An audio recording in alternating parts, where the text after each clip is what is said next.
Gente, esse capítulo foi simplesmente para enaltecer a Sumire e o Cold e dar algumas pistas do nosso time skip que tava chegando já, a gente sabia. Quer saber mais? Então pega o pergaminho que hoje eu vou analisar.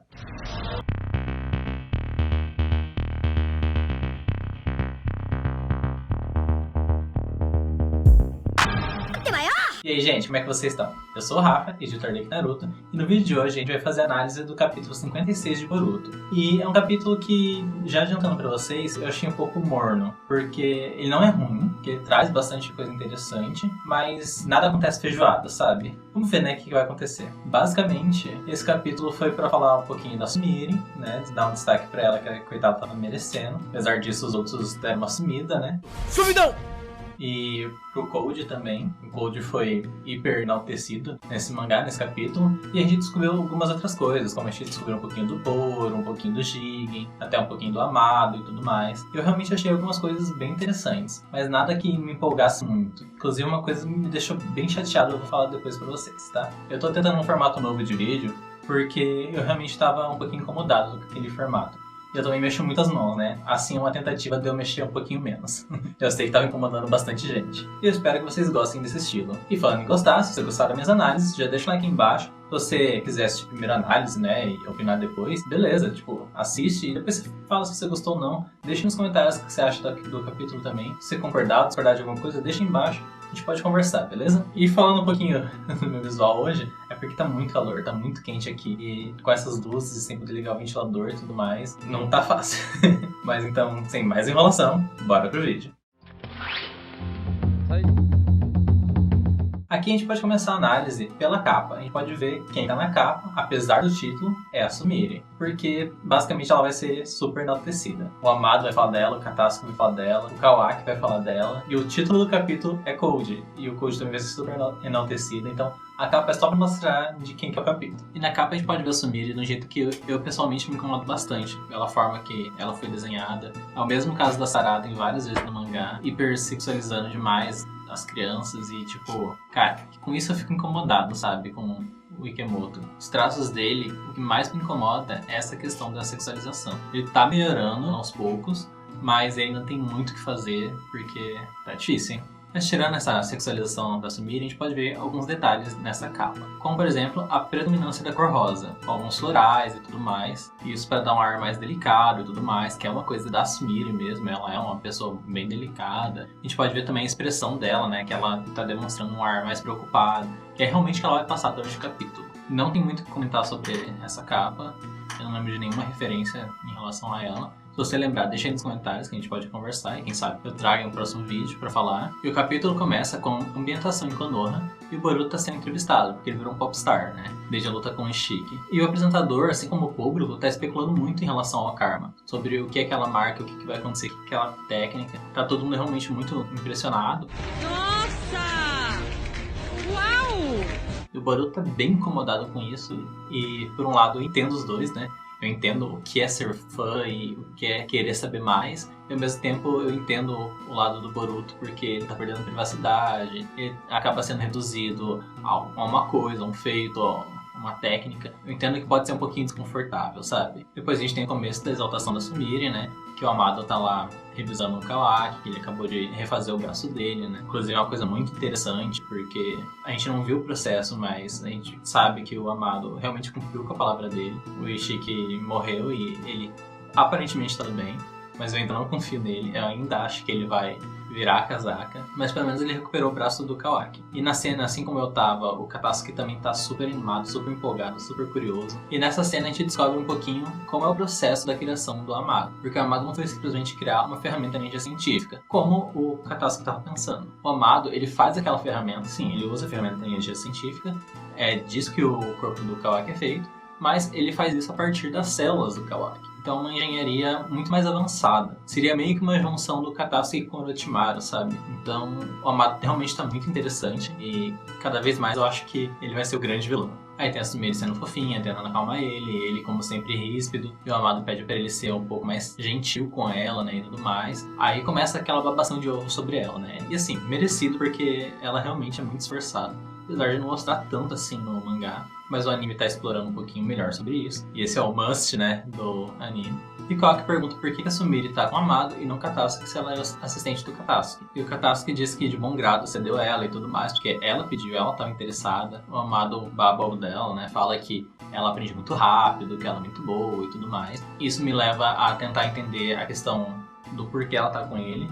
Eu acredito que ela viu que o Amado tem mais potencial do que o Katasuki ainda. E o objetivo dela com o Katasuki era poder estudar o Noe e não só melhorar ele, mas dar uma condição de vida melhor para ele, né? Para ele não ser uma arma. Parece que ela viu no Amado uma chance de fazer isso. Talvez a Sumire vire uma ninja médica também, mas por enquanto ela é uma aspirante a cientista apenas. Aí tem toda aquela questão, toda aquela função do Kawaki achar que a Sumire gosta do Boruto, a Sumire acaba se confessando e tudo mais, toda aquela cena.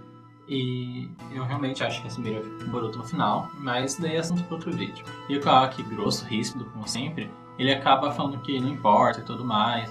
Aí o Amado tenta falar com ele, mas depois desiste também. O Kawaki é uma pessoa complicada, que ele teve uma vida muito difícil, dá pra entender ele. Mas ao mesmo tempo, ele ainda precisa aprender a ser mais gentil. E uma coisa que eu tô percebendo, a Sumire ainda tá de olho no Amado. Acho que ela ainda tá tentando pescar algum plano do Amado. Ela também deve estar tão desconfiada quanto eu.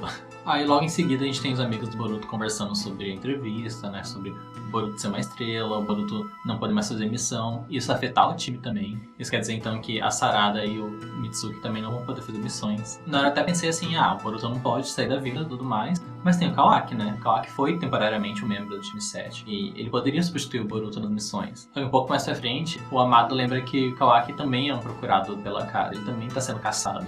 Então também não adiantaria muita coisa. E a gente pode ver também que a Sarada tá com ciúmes. Ela tá com um pouquinho de inveja, na verdade. A inveja mata! Tome cuidado pra não se contaminar! E essa decisão do Boruto ficar na vila foi do Shikamaru, né, que é o braço direito do Naruto. E a Jojo parece gostar da ideia, mas apesar disso, ninguém mais gosta. Aí a gente vê que o Boruto tem fãs e tudo mais, ele dá um aceno. E o Kawaki chega pra conversar com ele lá em cima do rosto do Naruto, lá no movimento Hokage. E o Kawaki, daquele jeito grosso dele, como sempre, vai lá tentar conversar com ele. É uma forma de desenvolver um pouquinho dessa questão deles serem irmãos agora. O Naruto é meio que adotado o Kawaki. E daí o Kawaki chega com uma teoria. Ele fala sobre a questão do tanto ele quanto o Boruto já serem meio Otsutsuki. Então ele chega com a teoria de que seria possível que o Boruto também criasse um karma em alguém, que ele também ressuscitasse em alguém, né? Assim que o Moshiki ressuscitasse nele. Assim, a teoria do Kawaki faz sentido, faz todo sentido, né? Toda essa questão de ele já ser quase um Otsutsuki, né? E ele tem acesso a todas as habilidades do Momoshiki. Mas assim, confesso que essa foi a parte que eu menos gostei, porque parece uma saída muito fácil para resolver a questão da morte do protagonista. Então isso realmente me incomoda bastante, porque eles poderiam inventar 1001 formas, né? Game of Thrones está aí para mostrar que o protagonista também morre. Matou o elenco todo, só deixou os destaques.